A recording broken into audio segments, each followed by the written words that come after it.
अस्सलाम वालेकुम ख़वातीन व हज़रात, जुनैद सलीम हाजिर है आपके हस्बे हाल के साथ।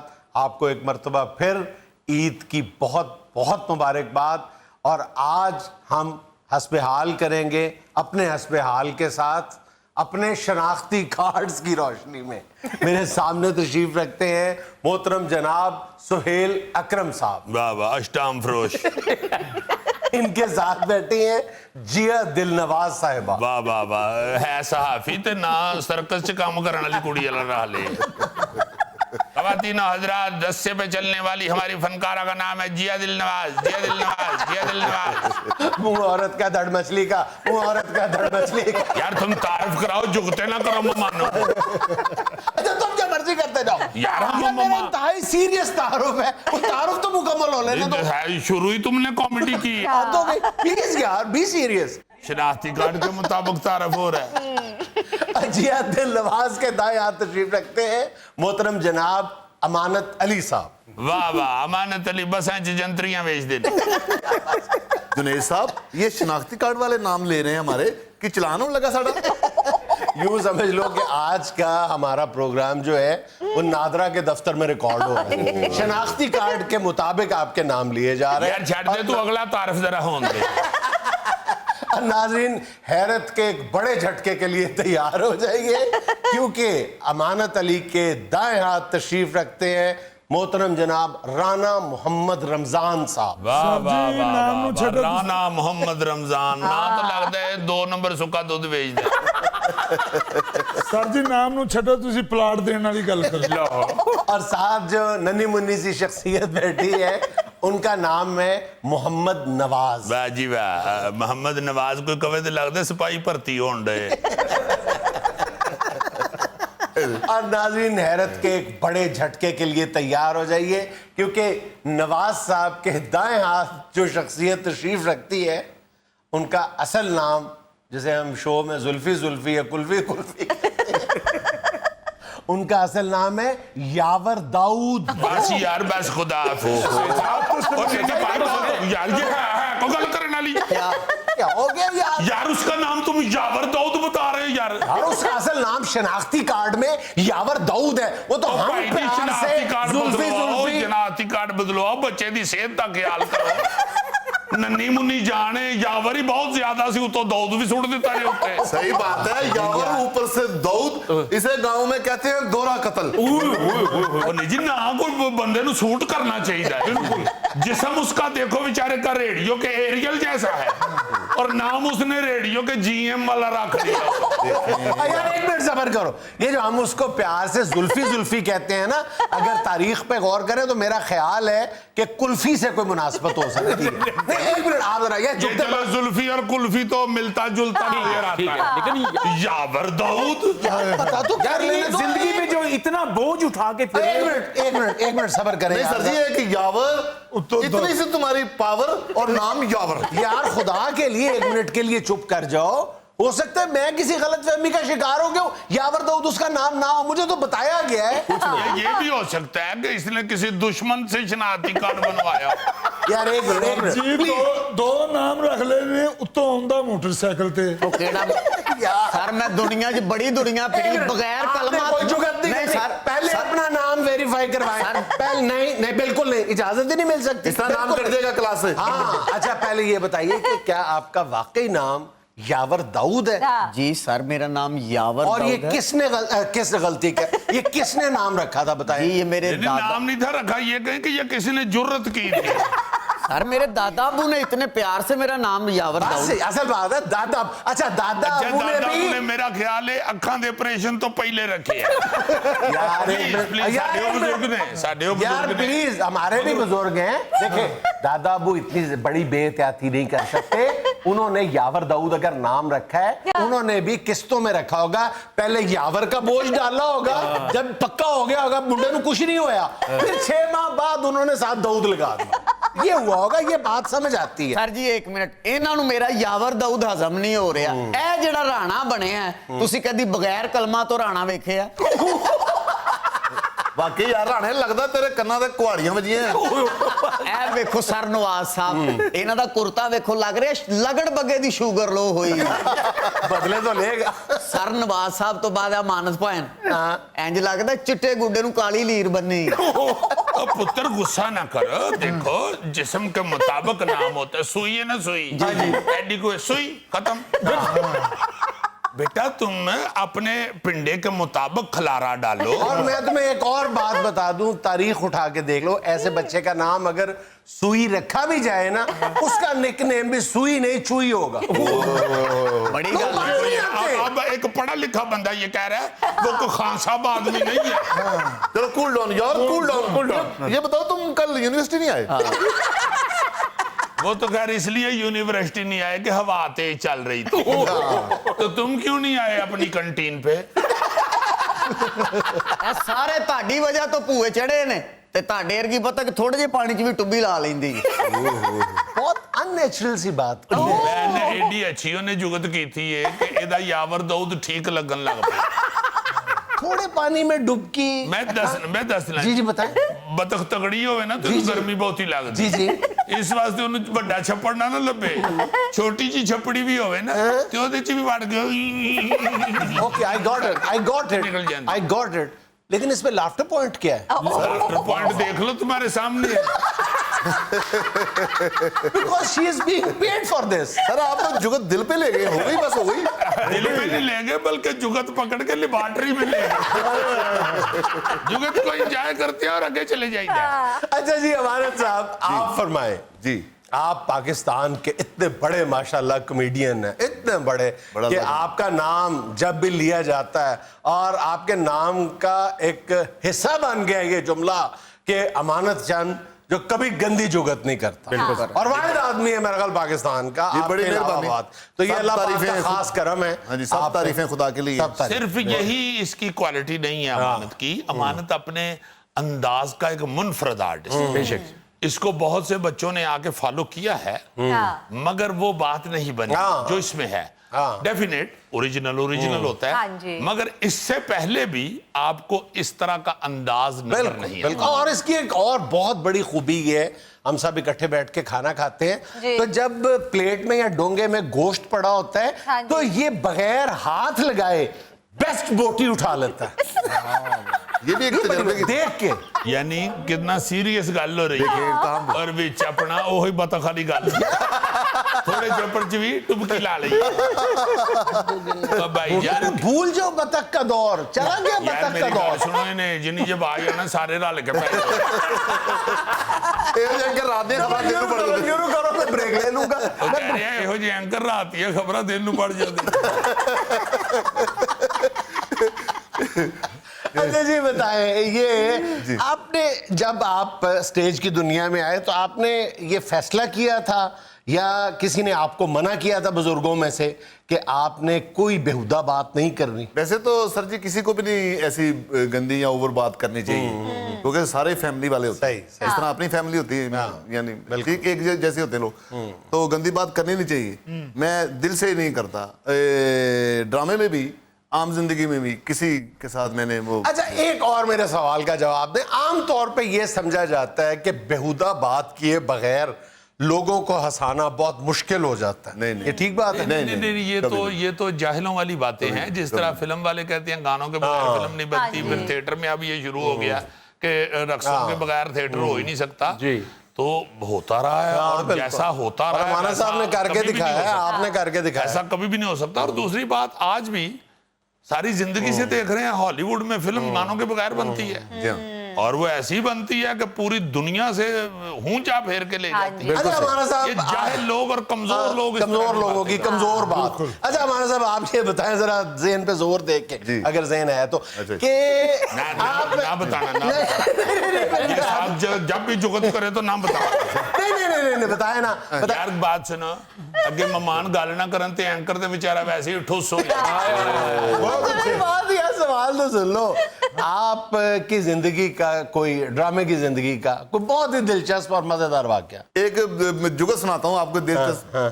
इंग्लैंड जाते थे ड्रामा करने, तो जब भी मैं इंग्लैंड जाता था ना, तो इंग्लैंड का आपको पता है कि छतें ऐसी होती हैं, हाँ, घरों की छतें ऐसी होती है, फ्लैट नहीं होती। उनका मौसम का हिसाब है। तो मैं ड्रामे में फौरन पहले हाथ ही कहता था, इंग्लैंड वाले हो जिन्हें मर्जी अमीर हो जो तुम कोठे ते मंजियां नहीं डाल सकते। बड़ा मशहूर हुआ आपका ये जुमला। तो वो उधर ब्रिस्टल शहर है इंग्लैंड का, उधर ड्रामा हुआ, शो खत्म हुआ, तो टीम वो होटल गई खाना खाने के लिए। जो वो ड्रामा करवा रहा था ना, उसने मुझे कहा मेरे साथ बैठो, तो वो अपने घर ले गया। अच्छा। घर ले गया तो उसका वो जो बरामदा था ना, वो ऊपर वो जरा सीधी थी छत। अच्छा। तो वो खड़े होकर मुझे दिखा रहा है कि देखो असि मंजियां डाल सकने कि नहीं। यार मैंने कहा वो टीम उधर गई है, तुम मुझे इधर ले आया। नहीं देख तू साड़ी छत असि मंजी डाल सकने, मैंने डाल सकने भाई, मैंने लेके चल भुख बड़ी लगी। अगली बात भी बताओ ना, मानद साहब अड़ गए, कहते हो मंजी थे डटी हुई है, रोटी भी खुआओ। अच्छा राणा साहब, राणा मोहम्मद रमजान, ये शुक्रिया। देखो राणा मोहम्मद रमजान। अच्छा राणा मोहम्मद रमजान साहब, देखें मैंने इस बात से प्लीज इनकार है, क्योंकि मैंने आपको मतलब बेशुमार रोजाना ही आपको खाना खाते देखता हूं, और जिस बेरहमी और बेदर्दी के साथ आप खा रहे हो वो देखना भी खासा। वैसे बाबूजी ये गल करने वाली है तुझे, करना ली है, और क्यों नहीं करना ली? ईद देने का। मैं हकीकत बताता हूँ, मैं इनको बुरा नहीं कह रहा राणा साहब को, मैंने ना पिज्जा दूरा करके खाते हुए इनसे पहले नहीं देखा किसी को, उसके इनके बाद भी नहीं देखा किसी को पिज्जा दूरा करके खाते। इंशाल्लाह देखेंगे भी नहीं। वो पिज्जा जो था वो पतला था, उसको दूरा करके खाना पड़ता है। ना वो मोटा था, इसने पिज्जा सिर्फ इस डर से पूरा किया था कि हर गुजरता बंदा इससे मांग रहा था थोड़ा थोड़ा, थोड़ा नहीं नहीं यार, इस गल ने इसी दूरा कीता है, फजूल ना मजाक करया करो। इन्हें पिज्जा दूरा तां करता सी कि उत्ते बोटियां जड़ियां पईयां ने किधरे दौड़ ना जान। अच्छा भाईजान आप बताएं ना, आपकी जिंदगी भी तो वाकयात से भरी हुई है, इतना लंबा आपका कैरियर है। ओह क्या याद दिला दिया जुनैद मियां। मोहम्मद कबीर खान साहब फरमाए। जुनैद मियां बड़ा दिलचस्प वाकया है। जी जी बताएं।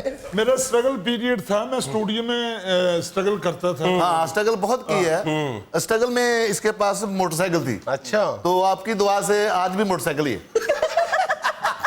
और भाई मैं पैदल था, स्ट्रगल होती पैदल है। वाह जी। जुनैद साहब, एक प्रोडक्शन मैनेजर आया, उसने कहा कि एक लड़का चाहिए यार जो जलाद लगे फिल्म में। अच्छा। एक सीन है छोटा सा, तो उसने कहा मैं जानता हूँ गोगा जी इधर आते हैं, मैं मिलवा देता हूँ। यानी जलाद के रोल के लिए आप पे नजर हाँ पड़ी। जी। उसने मुझे बुला के सिलेक्ट करा दिया। उसने कहा जी आप Very good. सुबह 9 बजे आ जाएं, ठीक है। और वो सेट के ऊपर आपको जलाद बनाएंगे। ठीक है।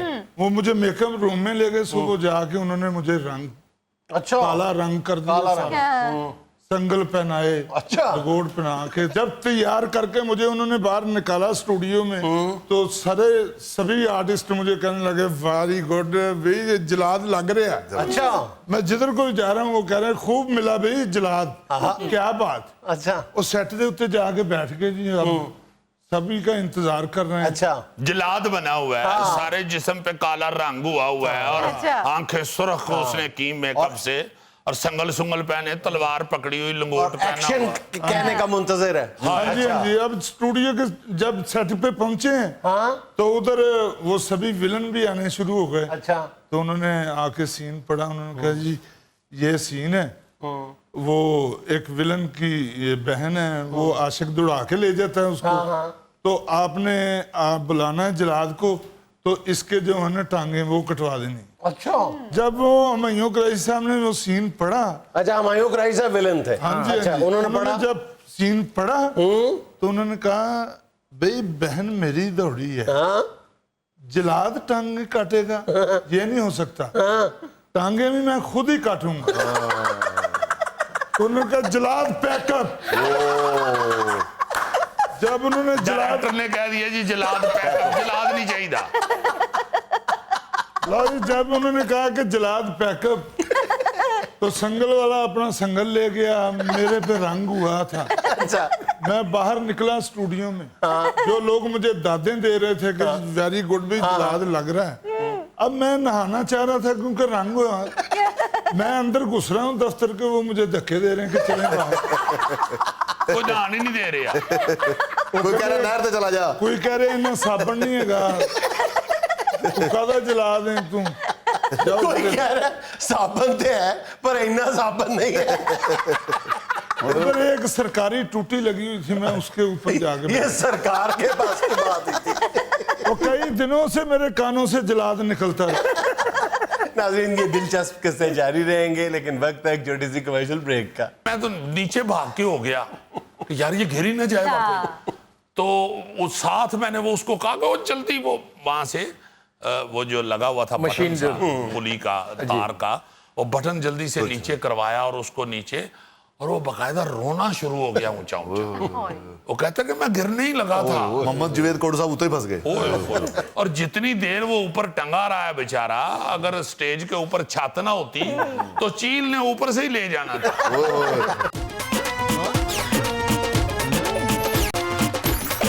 अच्छा रिवाज भाई, आपका कैरियर भी तो वाकयात से भरा पड़ा होगा ना, कोई एक आध अनायत करे ना। सर मैं भी स्ट्रगल पीरियड में जब था, मुल्तान में था, तो एक ड्रामे में मैं ओल्ड रोल कर रहा था। अच्छा। जवानी में ओल्ड रोल। अच्छा। तो स्टेज पर मैं जब परफॉर्म कर रहा था, अभी पंच लाइनें दूर थी, तो मैं ना ड्रामा बोलते हुए, देखो बेटा मैं जो बताना चाहता हूँ, करते करते मैं गेट तक पहुंचा हूँ। अच्छा। वहां से मैंने टर्न लेके फिर बात करनी थी। अच्छा। तो अपने बच्चों से। अच्छा। तो मैं जब मैंने टर्न लिया ना, तो गेट पे कील लगी थी, तो मैंने जो दाढ़ी लगाई थी ना, वो वहां अटक गई। तो अच्छा। मैंने वहां देखा और टर्न दिया, मैंने कहा देखो मैं जो तुम्हें बताना चाहता हूँ मेरे बच्चे। हाल में क्लैप हो रही, मैंने कहा अभी तो पंच आई नहीं, मैंने तो कदमों में गिरना, अभी तो आ रही है, और लोग क्लैप करे जा रहे हैं। तुम्हें पता ही नहीं थी कि दाढ़ी उतर दाढ़ी उतर गई, मुझे नहीं पता। तो मैं कह रहा हूँ कि देखो बेटा मैं जो बता रहा हूँ, लोग क्लैप कर रहे हैं। मैंने अचानक देखा देखो बेटा, तो मैंने कहा दाढ़ी तो है नहीं, तो देखा वो कील के साथ टक गई है। तो मैंने कहा देखो तुम्हें सीधा करने के लिए मैंने गेटअप किया था, उस बात को मैंने कवर किया। जबरदस्त, वाह जी वाह, वाह जी। मैं ये कह दे रहा था कि तुम लोगों की नाफरमानी की वजह से आज दरवाजों ने मेरी दाढ़ी पे हाथ डाल दिया है। जुनैद साहब बड़े आला फनकार है नवाज भाई, और ये ड्रामे में गेटअप का फिक्र नहीं करते। ये फिक्र करते हैं कि शो के पैसे कब मिलने हैं। सर मैं आपको एक और बड़ा दिलचस्प वाकया सुनाता हूँ। वाकया तो ऐसे हैं नवाज भाई के, वो बड़े मजे हुए फनकार हैं। पठान का गेटअप है, पठान बने हुए हैं नवाज भाई। अच्छा। और पठान बन के कह रहे हैं, जाओ नी कोई मोड़ ले आओ। पंजाबी टिपिकल फोक। गाने का तो इतना शौकीन है नवाज, जज बना दियो तो गाना गाने लग पे। अच्छा जी, आप बताएं कि आप जब मुख्तलिफ महफिलों में जाती हैं, फैमिली गैदरिंग हो या कोई सोशल गैदरिंग हो, तो लोग आपसे भी एक्सपेक्ट करते हैं कि कोई जुगत शुगत छोटी मोटी? नहीं, कोई कहे तो वो कह देती है जुगत तुसी करो मैं हंसना है। बिल्कुल ऐसा ही है सर, मेरी हंसी काफी कमजोर है, मुझे बड़ी जल्दी हंसी आ जाती है किसी बात पर। अच्छा। और अगर मुझे कोई जुगत करता है तो मुझे घर जाके याद आता है, ओहो इसका जवाब तो मैं इस तरह दे सकती थी। इसको जब अगले दिन समझ आती है ना जुगत की, तो उस बंदे के घर जाती है, डोरबेल बजाती है, जब बंदा बाहर आती है ना, आपने जो कल मुझे जुगत लगाई थी ना, तो आपने मुझे कहा था कि मेरी शक्ल दवात जैसी है। तो आपकी अपनी शक्ल भी ऐसी है जैसे कब्र पे लोटा मुद्दा मारा होता है। अजीजी भाई कोई काम है या यावर साहब जाएं यहाँ से?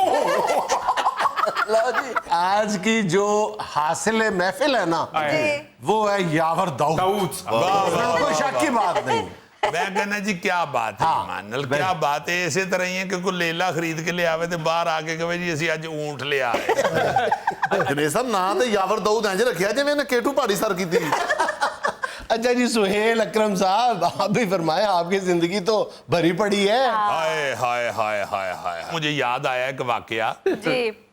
इतवार को 2 शो होते थे, तो मैं ना जी एक शो करके ना, तो मेरा थोड़ा सा ड्रामे से पहले ही मेरा रोल खत्म हो जाता था, ड्रामा खत्म होने से पहले। मैं पहला शो करके ना जी मेरे जेहन में ही नहीं रहा कि आज 2 शो। अच्छा। तो मैं बड़े आराम से कपड़े शपड़े बदल के, मेकअप शेकअप गेटअप उतार के गाड़ी में बैठ के तो निकल गया। अच्छा। फिर रास्ते में मैंने सोचा कि मछली खरीद लूं। है जी, तो मैं मजांग में मछली लेने के लिए खड़ा हो गया। अच्छा। अच्छा, मैं मछली उसको कह के ना जी कि किलो मछली दे दें जनाब, अब खड़ा हूँ आराम से मछली लेने का इंतजार कर रहा हूँ। तो मोहम्मद जुबैर साहब, अल्लाह उनको जिंदगी दे, बड़े प्यारे हमारे आर्टिस्ट और हमारे प्रोड्यूसर सीनियर हैं, वो आ गए। तो वो आके ना मेरे पास खड़े होके ना घड़ी देख के कहते हैं, भाई आज 2 शो नहीं सन। अब वो प्रोड्यूसर भी है, ये ज़हन में रखें कि वो प्रोड्यूसर भी है। एकदम मेरे ख्याल आया कि ये कहेंगे कि ये इतना गैर जिम्मेदार है, ये आइंदा मुझे कास्ट ही नहीं करेंगे। है जी? कहते भाई यही दोष हो नहीं सन। तो मैं ना जी भाजी दोष हो ही सन, मैं जरा इंटरवल च मच्छी खानी सी तो मैं लैन आ गया। बाखुदा मैंने नहीं उनको कहा कि मैं भूल गया। मैंने जल्दी जल्दी ना बस यार जरा जल्दी जल्दी दे दे यार, जल्दी दे दे जल्दी दे दे, नाल मैं इंजन होने लग गया, जल्दी दे दे जल्दी दे दे जल्दी दे दे। जल्दी जल्दी पकड़ के मच्छी मैंने दौड़ लगाई है वापस। मैंने ये क्या किया?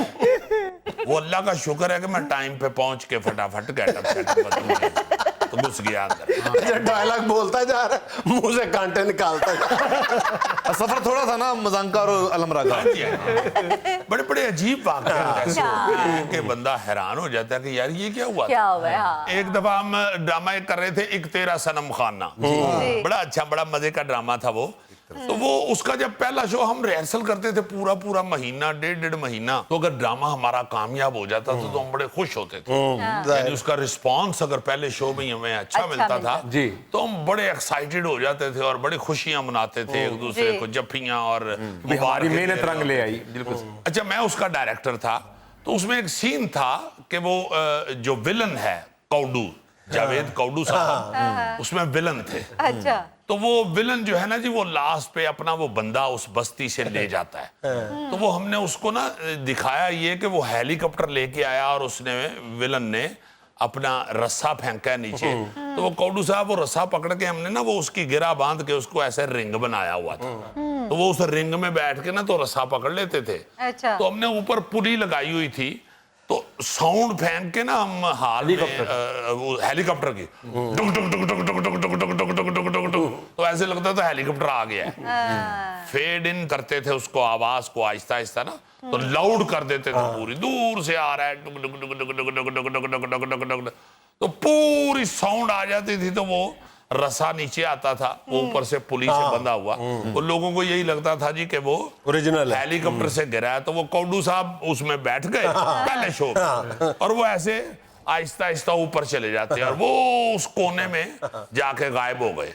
अब उधर शो बंद हो जाता है, ड्रामा बंद हो जाता है, और बाद में हमने सोचा कि कौडू साहब को उतार लेंगे।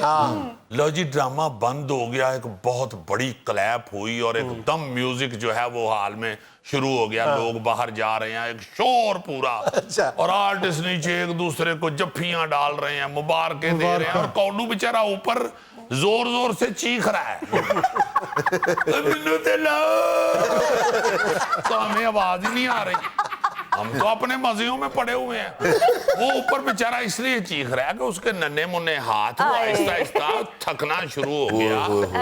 वो बेचारा इस तरह हो गया कि अल्लाह माफ करे, अल्लाह पाक उसे जिंदगी दे। वो बिल्कुल जब नीचे जाने लगे हैं ना तो उसकी आवाज मुझे आई है, तो मैंने ऐसे देखा तो वो बेचारा बस गिरने ही वाला था। तो मैंने ना एकदम मैं तो नीचे भाग के हो गया कि यार ये गिर ही ना जाए वापस। तो उस साथ मैंने वो उसको कहा कि वो जल्दी वो वहां से वो जो लगा हुआ था मशीन बटन सा, पुली का तार का, वो बटन जल्दी से नीचे करवाया और उसको नीचे, और वो बकायदा रोना शुरू हो गया ऊंचा ऊंचा। वो कहता कि मैं गिरने ही लगा था। मोहम्मद जुवेद कौडू साहब उतर फंस गए। ओए, और जितनी देर वो ऊपर टंगा रहा है बेचारा, अगर स्टेज के ऊपर छत ना होती तो चील ने ऊपर से ही ले जाना था। 2 दिन उतर आएंगे तो अंडे दे देने से उन्होंने। नाज़रीन, यहाँ मुझे लेनी है एक छोटी सी कमर्शियल ब्रेक, बातों का सिलसिला इसी तरह जारी रहेगा। वो तो इतनी सख्ती के साथ कॉपी चेक करते थे, उन्होंने देखा कि अमजद खान का बयान लगा हुआ है तस्वीर के साथ। कहते किन्ने लाई ये खबर? सर जुनैद साहब ने, बुलाओ जरा इन्हू। उन्होंने मेरा ये कान पकड़ लिया है और कोई पौना घंटा मरोड़ा है। कहते क्यों खबर बनाई है? मैं कह जी वो खबर घट सी। कहते उल्लू दे करना, वो तेनू इन्ना नहीं पता अमजद खान नू फौत होए 3 साल हो चुके ने।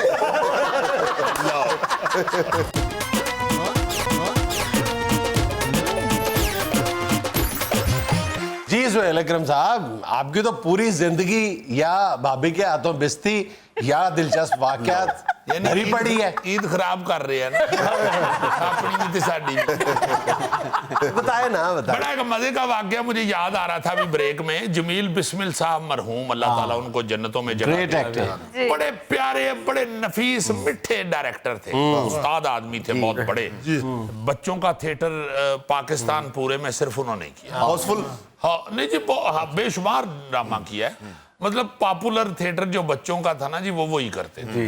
हाउसफुल तो खैर बहुत बड़ा उनका ड्रामा हुआ है। अच्छा, जमील बिस्मिल साहब ने गोएथे इंस्टीट्यूट है, एक जर्मन सेंटर, जर्मन एम्बेसी के तहत यहाँ पे गुलबर्ग में एक बहुत बड़ी कोठी है, उसमें उनका ऑफिस है जी। तो उन्होंने वहां पे थिएटर करवाया अच्छा। गोएथे इंस्टीट्यूट वालों ने, जर्मन सेंटर वालों ने। तो हमें जमील बिस्मिल साहब ने कास्ट किया और जमील साहब के पास था वो सारा ड्रामा, उसकी एडमिनिस्ट्रेशन और डायरेक्शन और ये वो। जी। तो हमें कास्ट करके बोले कि मुझे उन्होंने मेन रोल दिया। अच्छा। वो जो मेन रोल था उसमें लॉर्ड साहब ड्रामे का नाम था। तो मैं डाकू का पार्ट कर रहा था। तो वो जो हाँ स्टेज था ना जी, वो कोठी की बैक थी, लॉन था जो कोठी का, बहुत बड़ा लॉन था, वहां पे 300-400 बंदा बैठा हुआ।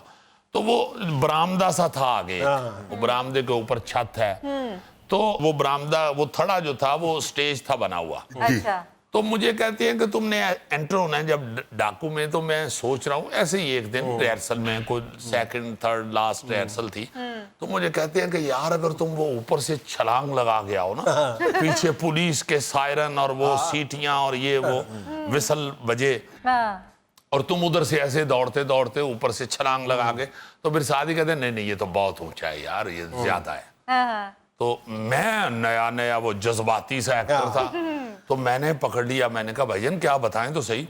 ओए अबे मैं ये कह रहा था कि इधर से अगर तुम आओ तो ये, तो मगर ये बहुत ऊंचा है ना, इधर से नहीं। मैंने कहा नहीं भाईजान मैं तो करूंगा।